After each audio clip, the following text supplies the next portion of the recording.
La campagne Stéréotypes Stéréomeufs, élaborée par Adocène Prévention Santé MGEN, vient de lancer ce 20 janvier sa 3e saison.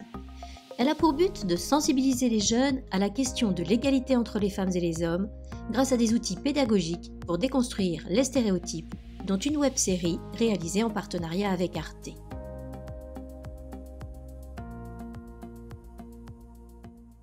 On a voulu travailler sur la question de l'égalité filles-garçons parce qu'on réfléchissait à la manière de traiter de la question de la laïcité. Le projet est parti comme ça et on a voulu le faire de façon concrète pour permettre aux enseignants, aux CPE, chefs d'établissement, enfin, tous les membres de la communauté éducative, d'avoir des outils simples qui permettent aux élèves de conforter leur libre arbitre, de prendre un petit peu de recul, de réfléchir sur ces questions-là. Et donc, au travers des petites vidéos de 4-5 minutes qu'on a co-écrit et réalisé avec Arte, eh bien, ils ont la possibilité d'échanger. On a élaboré des mallettes pédagogiques qui permettent aux enseignants de structurer une séquence autour de ces questions-là.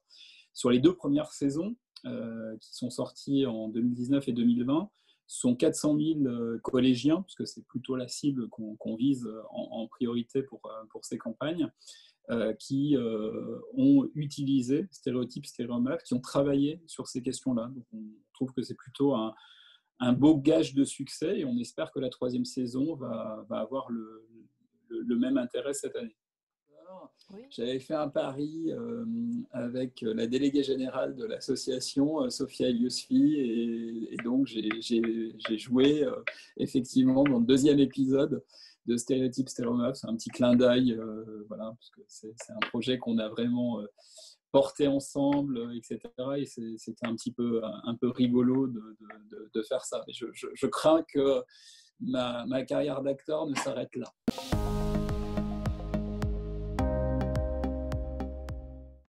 La DOZEN, donc, qui est l'association de prévention de la MGEN, intervient auprès du public scolarisé, de la maternelle à l'université, autour d'un triptyque santé, citoyenneté et solidarité. On essaye de faire en sorte que les élèves aient la capacité sur ces questions-là de devenir acteurs, de petit à petit acquérir leur autonomie. Leur libre arbitre, déguiser finalement leur capacité d'analyse propre. C'est ça qui nous intéresse le plus. Et on essaye aussi dans la méthode qu'on utilise, qu'on développe avec les partenaires, avec les membres de la communauté éducative, finalement, de favoriser l'engagement, l'implication.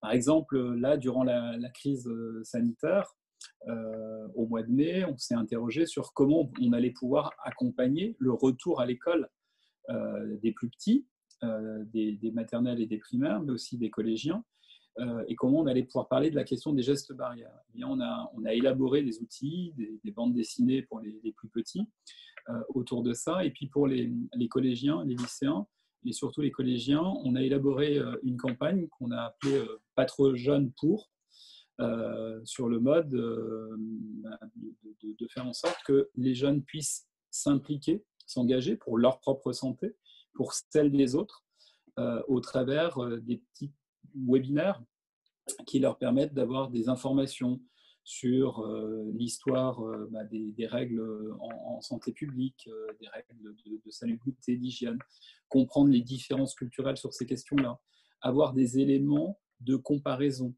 pour mieux comprendre les choses. On mise bien évidemment sur l'intelligence collective, sur les capacités psychosociales des élèves et faire en sorte qu'ils puissent eux-mêmes co-construire leurs propres outils.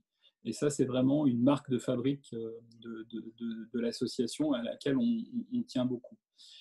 Sur les enjeux de citoyenneté, c'est bien évidemment toute la question des luttes contre toute forme de discrimination, l'égalité filles-garçons dont on vient de parler, mais aussi les questions de racisme, d'antisémitisme, de LGBT-phobie, d'handiphobie, enfin, toutes les formes, quelles qu'elles soient, où on essaye de travailler sur la prévention du harcèlement scolaire, qui malheureusement existent, progressent, et ça nous semble extrêmement important. Et là aussi, montrer aux élèves qu'ils ont une responsabilité individuelle et collective, lutter contre l'instinct grégaire, qui quelquefois peut être assez catastrophique en la matière. Et sur les enjeux de solidarité, outre le fait de porter, de développer la fraternité, la sororité républicaine, la capacité à vivre, à faire et à être ensemble, c'est aussi la promotion du don, parce que c'est l'histoire de l'association. À l'origine, c'était l'association des donneurs de sang de l'éducation nationale, et puis elle a évolué progressivement. Mais ce lien avec la question du don nous semble toujours aussi important, et on promeut bien évidemment le don de sang, le don de moelle, le don d'organes, le don de gamètes. Et par exemple, sur le don de sang, on a pris position il y a 2 ans maintenant, à l'occasion d'un débat parlementaire pour ouvrir le don de sang dès 16 ans. Bon, malheureusement, ça n'a pas été repris, et parce que ça nous semble, là aussi, participer de la capacité des jeunes à être pleinement citoyens et à s'engager.